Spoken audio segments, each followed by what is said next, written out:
অভিনেত্রী থেকে রাজনীতিক, রাজ্য বিজেপির মহিলা মোর্চা সামলেছেন 3 বছর। গত লোকসভা ভোটে হুগলি আসনটি তিনি কেড়ে নিয়েছেন তৃণমূলের হাত থেকে। এবার ফের ভোটের ময়দানে তিনি, কিন্তু এবার লড়াই কি একটু হলেও কঠিন? ঘরের অশান্তি কি সুবিধা পাইয়ে দিচ্ছে প্রতিপক্ষকে? নানা প্রশ্নের উত্তর দেবেন তিনি। সোজা সাপটা লকেট চট্টোপাধ্যায়। লকেট নিউজ 18 বাংলায় আপনাকে স্বাগত। লকেট, 9 বছর আগে আপনি তৃণমূল ছেড়ে বিজেপিতে গিয়েছিলেন। দলত্যাগের দিন সাংবাদিক বৈঠকে বলেছিলেন তৃণমূলের থেকে মানুষের জন্য কাজ করতে পারছিলেন না। বিজেপি থেকে কি কি কাজ করলেন? ভালো লাগলো, অনেকদিন পর দেখা হলো তোমার সাথে। আচ্ছা, তুমি করেই শুরু করি তাহলে। ঠিক আছে, এতদিন পরে দেখা হয়েছে, ভালোই লাগছে। একদম। দেখো, তৃণমূলে যখন আমি যুক্ত হয়েছিলাম, জয়েন করেছিলাম, সেটা ছিল 2012-র 20 ফেব্রুয়ারি আমি জয়েন করেছিলাম। সেটা একটা বন্ধের দিন ছিল। আমি সেখানে জয়েন করি এবং মমতা বন্দ্যোপাধ্যায় ওখানে ছিলেন। এবং জয়েন করার পর 2 বছর গেছে, 2015-তে আমি ভারতীয় জনতা পার্টিতে জয়েন করেছি। এবং তৃণমূলে জয়েন করার পর রাজনীতি যদি বলো, আমি কিছু জানতাম না। আমাকে ওই কোনো জায়গায় গেলে হাত নাড়তে হবে আর গাড়ি করে যেতে হবে, সানগ্লাস মাথায় দিয়ে, যেরকমভাবে সবাই যায় এখন সেরকম। আমি দেখেছি প্রচুর জায়গায় গেছি, কৃষ্ণনগর গেছি, বীরভূম গেছি, বিভিন্ন জায়গায় আমার পাঠানো হয়েছিল, কিন্তু সেখানে মানুষই দেখেছি আর হাত নাড়া আর কোনো কিছু ছিল না। একদম পরিপক্কভাবে রাজনীতি আসলে কি, যে ধাঁচা আছে, কোনো দিনই সেখানে আমি ঢুকতে পারিনি। আমাকে 2014-তে আমাকে ওয়েস্ট বেঙ্গল মহিলা কমিশনের মেম্বার করা হয়েছিল। আমি 7 মাস ওখানে ছিলাম। কয়েকটা ঘটনা আমাকে খুব একটা অত্যন্ত আমার নিজেকে একটুখানি বিরক্তি লেগেছিল আমার, যে এটা কিসের রাজনীতি, যদি মানুষের জন্য সেবা করতে হয় তাহলে পুরোপুরিভাবে আসা উচিত। কিন্তু তখন দেখছিলাম যে ঠিক মতো যার জন্য আসা, যে অন্যায়ের বিরুদ্ধে প্রতিবাদ করা, সেটা মনে হয় ওই শাসক দলে থাকাকালীন সেটা খুব একটা আমার ভেতরে স্যাটিসফ্যাকশন লাগছিল না। তো তখন আমার মনে হয় যে আমি যখন জনসেবা করতেই চাই, তাহলে সেখানে পুরোপুরিভাবে 100% দিতে চাই এবং রাজনীতিটা কী তার ধাঁচায় ঢুকতে চাই। তো আমি ভারতীয় জনতা পার্টি জয়েন করি 2015-তে, এবং তারপরে আমি 1 বছর কাজ করেছি, তারপর সেক্রেটারি, তারপর তো বীরভূম থেকে আসন লড়েছি, ময়ূরেশ্বর থেকে, তারপর মহিলা মোর্চার প্রেসিডেন্ট 4 বছর চালিয়েছি, 19-এ লড়েছি। তো এইভাবে চলে আসছে। গত 5 বছরে হুগলির মানুষের জন্য কি কি করেছো যে তোমাকে হুগলির মানুষ আবার ভোট দেবে? হুগলির মানুষই বলতে পারবে এটা, আমি মনে করি। কিন্তু বহু মানুষ হুগলির মানুষরা বিভিন্নভাবে প্রথমে রটানোর চেষ্টা করেছিল যে সাংসদ কিছু করেনি, সাংসদকে দেখা যায়নি। কিন্তু আমি আমার রিপোর্ট কার্ড সবাই লাস্টে জমা দিয়েছিলাম। আচ্ছা, তার কারণ আছে। আমার রিপোর্ট কার্ড যদি আমি আগে থেকে জমা দিতাম কিছুটা কাজ করার পর, তাহলে আমার বাকি কাজগুলো আটকে দেওয়া হতো। 17,62,00,000 টাকা রাউন্ড ফিগার বলছি, আমি পুরোপুরিভাবে খরচা করতে পেরেছিলাম। এবং 2 বছর করোনার জন্য আমাদের টাকা সবাইরই বন্ধ ছিল, এবং রত্না দে নাগ ওনারও কিছু টাকা ছিল। সব মিলিয়ে আমি পুরোপুরিভাবে অ্যাকাউন্ট খালি করে দিতে পেরেছি। যদি আমি এটা জানাতাম, আমাকে একটা অ্যাম্বুলেন্স দিয়েছিলাম, 11খানা অ্যাম্বুলেন্স দেওয়ার কাজ ছিল, আমাকে বাকিটা ফেরত দিয়ে দিয়েছিল। অ্যাম্বুলেন্স একটা ক্লাবকে দেওয়ার পরেও সে বলেছিল আমার চাই না, তৃণমূলের চাপ আছে। আমি স্কুলের জন্য স্টেডিয়াম থেকে শুরু করে অনেক কিছু, একটা 25 লাখ টাকার একটা ধনেখালিতে দিয়েছিলাম, সেটাও আমাকে ফেরত দিয়ে দিয়েছে। যদি আমি বলে ফেলতাম যে আমি এইগুলো করেছি, তাহলে আর হতো না। সুতরাং হুগলির মানুষের জন্য আমার যতটুকুনি করার, যতটুকুনি স্ট্রিট লাইট থেকে, শ্মশান থেকে, আরও যা যা ছিল। কিন্তু এগুলো তো সরকারের মাধ্যমে, ডিএম এর মাধ্যমেই তো হয়েছে। ডিএম এর মাধ্যমে। দুঃখের বিষয়, আমার সঙ্গে ডিএমও লাস্ট 5 বছর আমি গুনে বলতে পারি গোটা 5 থেকে 7 বার আমার সঙ্গে দেখা করেছে। বাকি সময় ফোন তুলতেন না। অন্য রাজ্যের সাংসদের অভিজ্ঞতাটা আমার কাছে অভিজ্ঞতাটা অন্যরকম। আমি দেখেছি অন্য রাজ্যের সাংসদদের সঙ্গে ডিএমকে কালেক্টর বলা হয়। কালেক্টরের সঙ্গে একটা বন্ধুত্বের সম্পর্ক থাকে, কারণ সাংসদ আর কালেক্টর যদি একসাথে কাজ করে, তাহলে প্রকৃত মানুষের জন্য কোন কোন কাজগুলো আমার দরকার ডিএমও আমায় দিতে পারে, আমিও তাহলে কাজ করতে পারি। কিন্তু এখানে আমি ডিএমের থেকে কোনো সাহায্য পাইনি। তার মানে এইসব লড়াই করে আমি যেভাবে এই কাজগুলোকে আমি বার করতে পেরেছি, এটা ডিএমও জানেন যে ডিএম ছিলেন, এবং আমি জানি সেটা কিভাবে কি করেছি।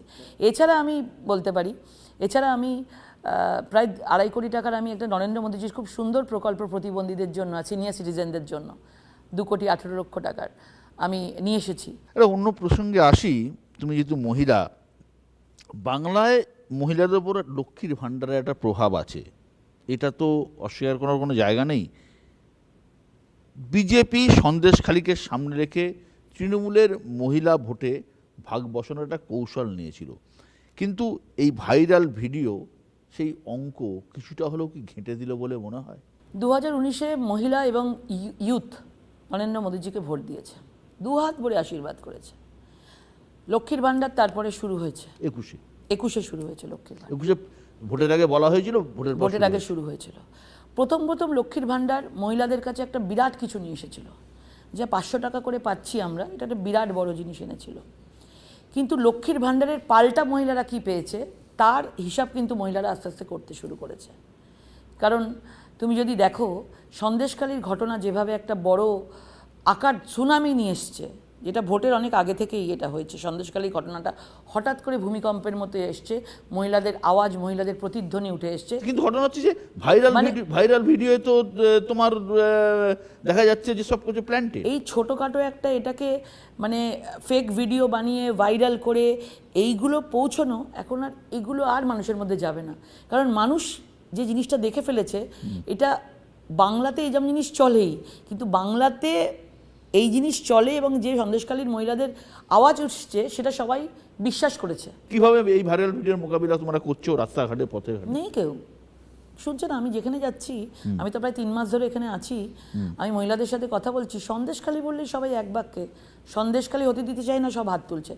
এই ভাইরাল ভিডিওর কোনো রিপারকেশন নেই। লকেট, এ রাজ্যে ভোটে হিংসার খবর সাধারণত মুর্শিদাবাদ থেকে আসে, কিন্তু আমরা দেখেছি ভোটের আগেই হোক বা ভোটের দিন মুর্শিদাবাদে সেরকমভাবে কোনো ঘটনা ঘটেনি। কোচবিহারে সামান্য কিছু ঘটনা ঘটেছিল, কিন্তু লোকসভা ভোটে পান্ডুয়ার ঘটনা, একজন প্রাণ গেল, কি বলবে? প্রথমে পরপর 2 দিন বোম ব্লাস্টিং এবং তারপরে একটি মহিলার রেপ করে মার্ডার, দুটোকেই ঘুরিয়ে দেওয়া হয়েছে। আমি আমার জায়গা থেকে নিশ্চয়ই বলবো, কারণ পরিবারের সঙ্গে আমি কথা বলেছি। মানে বোমা বিস্ফোরণটা ভয়ঙ্কর, কিন্তু ওটা তো মানে রাজনৈতিক নয়। এটা তো দেখো, মানে তোমরাও এতদিন রাজনীতিতে আছো, কারণ মহিলার পরিবারের সাথে আমি নিজে আছি, আজকেও মহিলার পরিবার এসেছিল সেখানে, পুরো পরিবারকে নিয়ে গিয়ে তাকে জোর করে বয়ানটা লিখে তাকে দিয়ে সাইন করিয়ে নেওয়া হয়েছে। বেচারা কী করে বুঝবে? এবং এত বড় একটা বোম ব্লাস্টিং, এত বোম পড়ে আছে, বলে পারিবারিক ঘটনা। যে ঘটনাই ঘটছে না কেন সেটাকে উল্টে দাও, সেটাকে একটা পারিবারিক বলো, বজ্রপাতে মহিলার মৃত্যু বলো। বজ্রপাত সেদিনকে হয়নি ওই জায়গায়, হঠাৎ করে একটা ভ্যানিটি ব্যাগ নিয়ে মাঝ রাস্তায় একটা মহিলা উপুর হয়ে রক্তারক্তি হয়ে আছে। বজ্রপাতে তো রক্তারক্তি হবে না, গায়ে তো ক্ষতচিহ্ন থাকবে না। আমাদের চ্যানেলকে দেয়া সাক্ষাৎকারে প্রধানমন্ত্রী নরেন্দ্র মোদী বলেছেন বাংলায় বিজেপি ক্লিন সুইপ করবে। অমিত শাহ দাবি করছেন বাংলায় 30-এর বেশি আসন পাবে বিজেপি। এটা কি সম্ভব?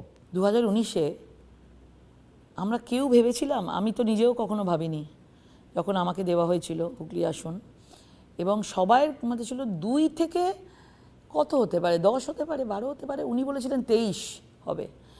আমরা 18 গেছিলাম, মানে কেউ প্রেডিক্টই করতে পারিনি 18 পাবে। যদি সেটা হয়, আর তারপরেই আমাদের একটা 3টে রাজ্যের নির্বাচন গেছে, 3টে রাজ্যের নির্বাচনে একটা লোক সারা দেশে বলেনি যে রাজস্থান, মধ্যপ্রদেশ, ছত্তিশগড়ে জিতবে। কেউ বলেছে মধ্যপ্রদেশটা জিততে পারে, কেউ বলেছে রাজস্থানটা জিততে পারে, বাট বাকি দুটোতে হবে না। কিন্তু আমরা সারা দেশ হকচকিয়ে গেছে, অবাক হয়ে গেছে যে ভেতরে ভেতরে আমাদের একটা বিজেপির সাথে কংগ্রেসের অ্যান্টি কংগ্রেস একটা চোরা স্রোত বইছে। এখানেও একটা অদ্ভুত চোরা স্রোত আছে তৃণমূলের বিরুদ্ধে, এবং সেই চোরা স্রোতটা 30 অবধি আমাদের কাজে লাগবে। তুমি ঠিক কথা তুমি বললে, 2019-এর কথা আমি মেনে নিলাম। 2021-এও তো বলেছিল আপকি বার 200 পার। 21 আর 24 আকাশ পাতাল তফাৎ। 21 আর 24 দেখো কতগুলো নেতা জেলের ভেতরে। পুরো রেশনের ইস্যুটা দেখো, রেশন বড় দুর্নীতি, সেটা 3 কোটি রেশন ফেক কার্ড জেলের ভেতরে রয়েছে। রেশন মল্লিকবাবু, পার্থ চট্টোপাধ্যায় তৎকালীন শিক্ষামন্ত্রী জেলের ভেতরে, তার সঙ্গে আরও সাঙ্গপাঙ্গ জেলের ভেতরে, বলাগড়ের তিনজন অয়ন, কুন্তল, শান্তনু জেলের ভেতরে। মানে শিক্ষা, স্বাস্থ্য, রেশন, সন্দেশখালী, এত কিছু ঘটে গেছে তো কোথায় 21 কোথায় 24? মমতা ব্যানার্জি আর কাকে ছেড়ে কাকে বলবে? উনি দেখুন সব কিছু উল্টো দিকের লোকগুলোকে আশীর্বাদ আছে। বীরভূমে অনুব্রত খুব ভালো ছেলে, অনুব্রত তিহারে বসে আছে, অনুব্রত মণ্ডল। যতই বলুন, এখানে তো কেউ বলতে পারবে না যে বিজেপির লোক, বিজেপির এজেন্সি, বিজেপির এই, মানে পুরোপুরিভাবে হাইকোর্ট থেকে সুপ্রিম কোর্ট থেকে সব কিছু চলছে। দ্বিতীয় কথা, শেখ শাহজাহান সন্দেশখালীর, তার মাথাতেও মুখ্যমন্ত্রীর হাত রয়েছে। এসএসসির চাকরি প্রার্থী, এত বড় একটা স্ক্যাম, মুখ্যমন্ত্রীর বয়ানের পর 360 ডিগ্রি এসএসসির চেয়ারম্যান ঘুরে গেলেন যে অযোগ্য প্রার্থীদের আমাদের তালিকা দেওয়া সম্ভব। এইগুলো তো গ্রামের দিকের লোক না বুঝলেও অন্তত যে আমাদের বাংলায় যথেষ্ট শিক্ষিত মানুষ থাকে, মধ্যবিত্ত মানুষ যথেষ্ট শিক্ষিত, তারা তো একটু বুঝতে পারছে যে কী ধরনের এই সরকার কাজ করছে। তো 21 আর 24 কিন্তু আকাশ পাতাল তফাৎ। লক্ষ্মীর ভাণ্ডার একদিকে রয়েছে, একদিকে দুর্নীতিও ইস্যু রয়েছে, কোনটা বেশি প্রভাব ফেলে তুমি মনে করছো? লক্ষ্মীর ভাণ্ডার কোনো প্রভাব ফেলবে না। কি বলছো? আমি বলছি আপনাকে, এটা দেখে নেবেন। 500 থেকে 1000 টাকা করেছে, কাউকে দেখেছেন কিছু নিয়ে বলতে? ঠিক আছে, দিচ্ছে নিয়ে নিচ্ছে। কিন্তু ওরা জানে তার উল্টো দিকে কী আছে? প্রধানমন্ত্রী আবাস যোজনায় বাড়ি রয়েছে, প্রত্যেক বাড়িতে কলের মাধ্যমে জল প্রত্যেক বাড়িতে দেওয়ার জন্য কে দিচ্ছে? প্রধানমন্ত্রী দিচ্ছে। প্রত্যেকদের 5 কেজি করে রেশন কে দিচ্ছে? প্রধানমন্ত্রী দিচ্ছে। প্রত্যেকে জিরো ব্যালেন্স অ্যাকাউন্ট কে দিচ্ছে? প্রধানমন্ত্রী দিচ্ছে। প্রত্যেকদের 6000 টাকা করে কিষাণদের 2000 করে 6000 দিচ্ছে কে দিচ্ছে? প্রধানমন্ত্রী দিচ্ছে। কিন্তু তৃণমূলের অভিযোগ তো সমস্ত টাকা ইচ্ছে করে আটকে রাখা হয়েছে। এটা তো নাটক। এই যে গিয়ে দিল্লিতে গিয়ে এই যে নাটক চললো, আমাদের যিনি এমওএস ছিলেন সাধ্বী নীলাঞ্জনজি, উনি আমাকে নিজের সেদিনকে রাত্রিবেলা যেদিনকে সব চলছে, তো উনি আমাকে ফোন করে বলছে, লকেটজি দেখুন আমি এখানে বসে আছি, 8টা অবধি টাইম দেওয়া আছে, আমি বলেছি তোমরা একটা 5 জনের কি 10 জনের প্রতিনিধি দল আপনারা আসুন, ওরা না এসে বাইরে নাটক করছে, আমি হিসেব নিয়ে বসে আছি। তো এরা তো চাইছেই না যে সেগুলোকে ফেস করতে, এরা চাইছে কি করে মানুষকে কনফিউজ করে দেওয়া যায়। 4,500 কোটি 3,500 কোটি মনরেগার টাকার কোনো হিসেব রাজ্য সরকার দিতে পারেনি। সাধ্বী নিরঞ্জন জ্যোতি এমওএস আছেন, উনি নিজে বলেছিলেন যে আপনাদের যে যে জায়গায় ডাউট আছে সেই জায়গাগুলোতে তদন্ত হোক। তো তারাও তদন্ত করতে রাজি। তখন বলা হলো যে তাহলে একটা কাজ করুন, সবার টাকা না আটকে একটা কমিটি বানানো হোক, রাজ্য সরকার থেকে কমিটি হোক, কেন্দ্র সরকার থেকে কমিটি হোক। কমিটি হলে সেই কমিটিগুলো যে যে পার্টিকুলার জায়গায় আমাদের সন্দেহ হচ্ছে সেই জায়গাগুলো তদন্ত হোক। একইভাবে তৃণমূল বলছে এই যে অযোগ্যদের ঠিক আছে বাতিল করেছো, ঠিক আছে, যোগ্য শিক্ষকদেরও চাকরি যেভাবে বাতিল করা হচ্ছে এটাও তো জিয়ে রাখছে বিজেপি। এটা কে দায়ী? যখন তাকে বলা হয়েছিল যে আপনি অযোগ্যদের তালিকা দিন এসএসসি চেয়ারম্যানকে, তখন উনি বললেন যে আমার পক্ষে দেওয়া সম্ভব নয়। তারপরে যখন সব 25,000 চাকরি বাতিল হলো এবং সেখানে যোগ্যরাও ছিল অযোগ্যরাও ছিল, কিছু করার নেই, পুরো বাতিল হয়ে গেল। যখন প্রধানমন্ত্রী নরেন্দ্র মোদী এসে বললেন দুর্গাপুরে যে যোগ্য প্রার্থীদের আমরা পুরোপুরিভাবে আইনত সাহায্য দেব, সঙ্গে সঙ্গে এসএসসি 360 ডিগ্রি ঘুরে গেল। তিনি বলছেন অযোগ্য প্রার্থী যারা 8,324 জন আছেন তাদের আমাদের প্রার্থীর তালিকা দেওয়া সম্ভব আছে। তার মানে গণ্ডগোলগুলো পাকিয়ে রাখতে চাইছেন তো তৃণমূল সরকার, নাহলে তো ওদের কাছে কোনো ইস্যু নেই। দুর্নীতির বিরুদ্ধে লড়াই যেমন উনি বলেছেন সেইভাবে আমরাও করছি, না খাউঙ্গা না খানে দুঙ্গা। যে জায়গায় দুর্নীতি হয়েছে, এবারের মেন ইস্যু নরেন্দ্র মোদীজি যেটা বলেছেন সেটা আমার কাছেও এখানে মেন ইস্যু, যে মাফিয়া, দুর্নীতি, সিন্ডিকেট, তোলাবাজির বিরুদ্ধে এই ভোট হবে, নারীদের সুরক্ষার জন্য এই ভোট হবে।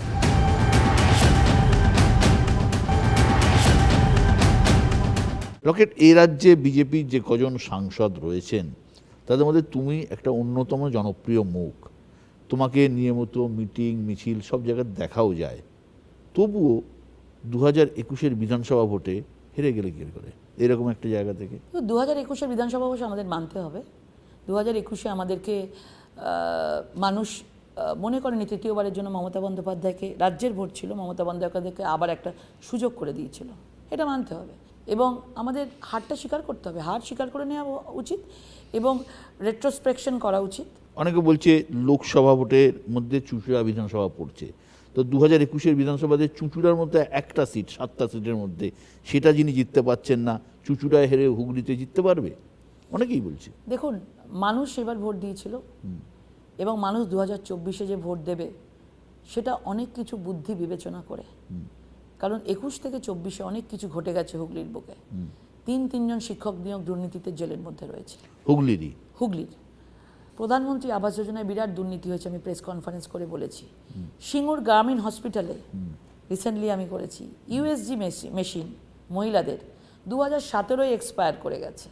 আমি সরাসরি সারপ্রাইজ ভিজিট করেছি সিঙ্গুরে, ডক্টরদের গিয়ে ধরেছি, মহিলা ডাক্তার ছিল, যে আপনারা এভাবে করছেন, আপনারা জানেন? বলে আমরা ওপরে জানিয়েছি, কিন্তু আমরা কি করব বলুন। মানে ভেবে দেখুন, তাহলে মহিলাদের 1000 টাকা একদিকে, আর যেখানে গর্ভস্থ সন্তান পেটের মধ্যে রয়েছে সেই ইউএসজি মেশিনে যে দেখবে সেইটা 2017-র, সেই মেশিনকেও তারা বিশ্বাস করতে পারছে না। লোকের অনেকে ভেবেছিল হুগলি কেন্দ্রে কোনো পলিটিক্যাল ক্যান্ডিডেট দেবে তৃণমূল কংগ্রেস, তার পরিবর্তে টিকিট পেয়েছেন অভিনেত্রী রচনা বন্দ্যোপাধ্যায়। তোমার জন্য কি একটু সুবিধা হলো? সুবিধা অসুবিধা আমি বলবো না, প্রত্যেকটা লড়াই খুব কঠিন হিসাবে নেওয়া উচিত। সুবিধা অসুবিধা বলবো না, কিন্তু একটাই খারাপ লাগে যে হুগলিতে এত লোক ছিল, পলিটিক্যাল ভালো ভালো লোক হুগলিতে আছে, হুগলির মতো জায়গায়, সেইখানে তাদেরকে না টিকিট দিয়ে বাইরে থেকে যেই লোক বসিয়ে দেওয়ার একটা স্ট্র্যাটেজি উনি নিয়েছেন, যে যত দুর্নীতি আছে, যত কিছু নিজেদের মধ্যে গোষ্ঠীদ্বন্দ্ব আছে, আমি বাইরের একটা গ্ল্যামার দিয়ে, লাইট অ্যাকশন ক্যামেরা দিয়ে আমি ওটাকে বুঝিয়ে দেবো। তুমি আমি বলছি এই স্ট্র্যাটেজিটা ওনার মিমি চক্রবর্তী, নুসরাত জাহান দেখুন, 5 বছর পর হাওয়া, ভোটটা নিয়ে নেওয়া হলো, ভোটটা বাক্সে পড়ে গেল, 5 বছর পর নেই, পার্লামেন্টেও দেখা যায় না। তো এখানেও আমার একটা স্ট্র্যাটেজি নিয়েছে, মানুষ তো এবার বুঝতে পারছে। আর আমার ক্ষেত্রে আমি এসছি 1 বছর ধরে, আমার কোনো কাজ ছিল না, 1 বছর ধরে শুধু দৌড়ে গেছি, কোথায় কোন মহিলার কী হয়েছে সারাক্ষণ দৌড়ে গেছি।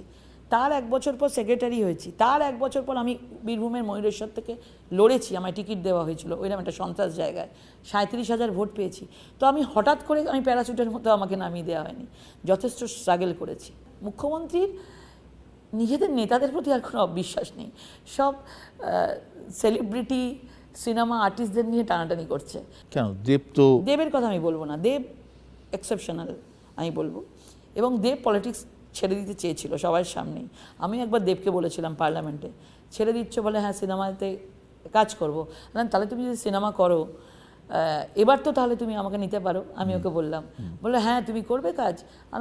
এখন তো পারবো না, যদি কখনো সময় পাই করব। আমার ইন্টারভিউতে দেব এসেছিল, তোমার কথা বলছিল, লকেটজির সাথে আমার খুব ভালো সম্পর্ক বলছিল। তুমি কি মনে করো এই যে যারা তোমাদের মতো লোক, যারা গ্ল্যামার জগৎ থেকে আসছে এখানে, তাদেরকে তুমি বলছো ব্যবহার করা হচ্ছে, তাদেরও একটু ভেবেচিন্তে আসা উচিত?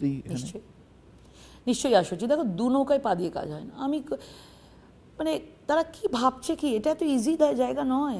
যারা আসছেন আমি তাদেরকে দয়া করে বলবো, রাজনীতিটাকে ভাববেন না যেটা বিশাল গ্ল্যামারের জগৎ, আমি অনেক কিছু সুবিধা পেয়ে যাই। রাজনীতিটা কিন্তু একদম মানুষকে, আমাকে যেরকম দেখছেন, এটা কিন্তু মানে আমি নিজেকে আর্টিফিশিয়ালি তৈরি করিনি। এই রচনাকে যেভাবে ট্রোল করা হচ্ছে, দুধ ধোঁয়া এইসব নিয়ে, তো সেটা তো বিজেপির একটা সেকশন তোমরাই করছো। না, বিজেপি করছে না। আমাদেরকে নিয়ে তো আমাদের সিনেমা ছোটো ছোটো ক্লিপিংসও বেরিয়েছিল আমার আর রচনার নিয়ে ক্লিপিংস। আমি দেখেছি যে মানুষ কত মানে আজকের ডেটে সোশ্যাল মিডিয়া কী হয়ে গেছে। কিন্তু যদি ব্যক্তিগতভাবে আমাকে বলো যে এরকম ওকে নিয়ে মিম করা, আমি পছন্দ করি না। তোমার রচনা বন্দ্যোপাধ্যায়কে খুব একটা সিরিয়াসলি তুমি নিচ্ছ না প্রতিপক্ষ হিসাবে? প্রতিপক্ষ তো আমি আরও নই, প্রতিপক্ষ তো দুর্নীতির বিরুদ্ধে লড়াই চলছে। রচনার সাথে তোমার সম্পর্ক কেন? ভালো, খুব ভালো। মাঝখানে তো আমি এখানে আসাতে খুব একটা ভালো, আমি বিজেপিতে আসাতে খুব একটা ভালো কেউ নেয়নি, মানে তোমাদের দুনিয়া নেয়নি, যে দুনিয়া তুমি ছিলে। মানে 2015-তে যখন আমি জয়েন করেছিলাম, 2019-এ যখন আমি জিতেছি, তারপর অনেক বড় বড় লোকের ফোন পেয়েছি। আর রচনার সঙ্গে আমার দেখা হয়, মনে হয় প্রসেনজিৎ চ্যাটার্জি নাকি অনেকেই ছিল বড় বড় লোকেরা, কিন্তু মাঝখানে রচনার সঙ্গে আমার কথা হয়নি। কিন্তু বন্ধু অবশ্যই আছে, দেখা হলে তো কথা হবে। এই যে আমিষ নিরামিষ বিতর্ক ভোটের ময়দানে হচ্ছে, ব্যক্তিগতভাবে তুমি কি মনে করো, তুমি কি খাবে কি খাবে না, সেটা কি অন্য কেউ বলে দিতে পারে বা বলে দেওয়া উচিত? না, এটা একদমই না, এটা না রটানো হয় আমার মনে হয়। দেখো, আমি তো উত্তরাখণ্ডেও কাজ করে এসেছি, এবং আমি তো মাছ ভাতে বাঙালি, মাছ তো পছন্দই করি। বাঙালির মাছ ভাত ছাড়া কিছু হয় না, এবং সেটা পুরোপুরিভাবে বিশ্বাস করি। উত্তরাখণ্ডে গেছি যখন, সেখানে তো নিরামিষ চলে, সেখানে মাছ পাওয়াটাও মুশকিল। আমার ভেতর থেকে, মন থেকে ইচ্ছা হয়েছে আমার, তো আমার যেটা ইচ্ছা হয়েছে আমি খেয়েছি। বিজেপি যদি ক্ষমতায় আসে আর তুমি যদি হুগলি কেন্দ্রে যেত, তাহলে লকেট চট্টোপাধ্যায় কি মন্ত্রী হিসেবে দেখা যাবে কেন্দ্রে? এটা তো দেখো, এটা তো সেন্ট্রাল থেকে ঠিক হয়, এটা তো আমরা জানি না, কিন্তু জিততে হবে, ইটস ভেরি ইম্পর্ট্যান্ট। লকেট সংগঠনে তুমি কাজ করেছো, তুমি সাংসদ হয়েছো, রাজনীতিক লকেট চট্টোপাধ্যায়ের স্বপ্ন বা উচ্চাসা কি? আমি তো হঠাৎ ডেস্টিনিতে নিয়ে এসছি আমাকে, আমি এটা বলবো, ডেস্টিনি। আমি রাজনীতির সঙ্গে কোনোভাবেই ছিলাম না, তো স্বপ্নও দেখিনি কিন্তু আমি রাজনীতি নিয়ে, তো স্বপ্ন ছাড়াই রাজনীতিতে এসেছি। এসেই যখন পড়েছি তখন আমি চাই আরও বেশি করে মানুষের মধ্যে থেকে, মানুষের সাথে থেকে জনসেবা করা, এটাই চাই। লকেট, তুমি একটা সময় ফুল টাইম অভিনেত্রী ছিলে, এখন তুমি ফুল টাইম রাজনীতিবিদ। দেব, ব্রাত্য, এরা তো প্রফেশনটাও চালিয়ে যাচ্ছে, কখনো কি ইচ্ছে হয়নি রাজনীতির পাশাপাশি অভিনয়টাও করি? আমার একবারের জন্য ইচ্ছে হয়নি, মানে আমার মাথাতেই আসেনি, হয়তো আমি এত বিজি হয়ে গেছি কাজ রাজনীতিতে, আগামী দিনে কী হবে আমি জানি না, কিন্তু আজ পর্যন্ত যদি বলো আমার রাজনীতি থেকে একবারের জন্য ইচ্ছা হয়নি আমি অভিনয় জগতে চাই। তোমার উল্টো দিকে যিনি জানিয়েছেন রচনা, পেশাদার জীবনে তোমার তো বন্ধু, রাজনীতির তিক্ততা এই ব্যক্তিগত সম্পর্ককে কখনো নষ্ট করবে না? কখনো কষ্ট করবে না, আমার মনে হয় কখনো করবে না। রাজনীতির লড়াই রাজনীতির মতন, কিন্তু বন্ধুত্বের জায়গা সেটা হৃদয়ে সবসময়তেই থাকবে। রাজনীতিক লকেট চট্টোপাধ্যায় নবাগতা রচনাকে কি টিপস দেবে রাজনীতিতে? গরমে অত্যন্ত জল খেতে বলবো ভালো করে, এবং শরীরকে ঠিক রাখতে বলবো, এবং এটাই বলবো যে একদম যেন ফিট থাকে, এটাই বলবো। সেটা শারীরিকভাবে। রাজনীতির টিপস কি? রাজনীতির ময়দানটায় মানে অনেক কিছু শেখার আছে। কোনো সময় যেটা আমরা ভাবি যে ওটা একটা মানে যে কোনো লোকেরই যদি কিছু না হয় তো আমি রাজনীতিতে এসে গেলাম, এটা না ভাবা, এবং অনেক কিছু মানে ত্যাগ করতে হয়। না, কিন্তু রকেট, আমরা জানি যে অমিতাভ বচ্চন হারিয়ে দিয়েছিলেন হেমবতী নন্দন বহুগুণাকে। এরকম রাজনীতিতে বহু ইন্দ্রিয় পতন ঘটেছে সেলিব্রিটিদের হাত ধরে, বহু জায়গায় হয়েছে, পশ্চিমবঙ্গ তার ব্যতিক্রম নয়। রচনার তো একটা দিদি নম্বর ওয়ান করে ব্যাপক জনভিত্তি আছে, মানুষের মধ্যে পেনিট্রেশন আছে, এটাকে তুমি কিভাবে মোকাবিলা করবে? দিদি নাম্বার ওয়ান টিভির মধ্যেই থাকবে, দিদি নাম্বার ওয়ান কখনো ঘর দিতে পারবে না, দিদি নাম্বার ওয়ান কখনো রেশনের চাল দিতে পারবে না। আমাকে দিদি নাম্বার ওয়ান এটাই বলতে পারে, যেটা বলছে যে আমাকে যেতালে আমি দিদি নাম্বার ওয়ানে ডাকবো, কিন্তু মানুষ যাবে কখন? যদি ভালো থাকে তবে তো। লকেট, এই যে তুমি একটা নামাবলী গায়ে দিয়ে আছো, এটা কি রাজনীতির জন্য? দেখতে পাচ্ছি তুমি তো এরমভাবে থাকতে না, এত নামাবলী, এত মালা গলায়, মানে এত ধরনের ধর্মীয় জিনিস কেন?